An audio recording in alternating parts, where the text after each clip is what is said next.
চিরকাল ভেবেছি চিংড়ি মাছের মালাইকারি একটা প্রচণ্ড কঠিন রেসিপি, তাই সাহসই দেখায়নি কোনো দিন বানানোর। বাট আজ আমার জন্মদিনে মাকে জিজ্ঞাসা করেই ফেললাম, মা, চিংড়ি মাছের মালাইকারি কেমন করে বানাতে হয় গো?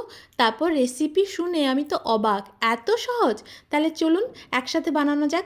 প্রথমে চিংড়ি মাছটাকে ভালো করে ধুয়ে, টুথপিক লাগানোটা একদম অপশনাল, হলুদ, নুন আর কাশ্মীরি লঙ্কার গুঁড়ো মাখিয়ে গরম তেলের মধ্যে এপিট ওপিট করে ভেজে নিতে হবে। চিংড়ি মাছ বেশিক্ষণ ভাজলে চিংড়ি মাছ কিন্তু শক্ত হয়ে যায়, তাই 10 সেকেন্ড এপিট ওপিট করেই এটা তেল থেকে তুলে নিতে হবে। তারপর ওই ভাজা তেলের মধ্যেই গোটা গরম মশলা, তেজপাতা দিতে হবে।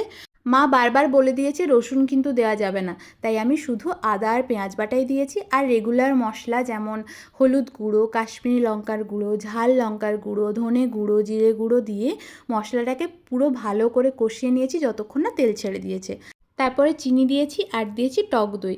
মা বলেছিল টক দই ফাটানোর সময় একটুখানি ময়দা দিয়ে দিতে, তাহলে দইটা যখন মশলায় দেওয়া হবে তখন দইটা ফাটবে না।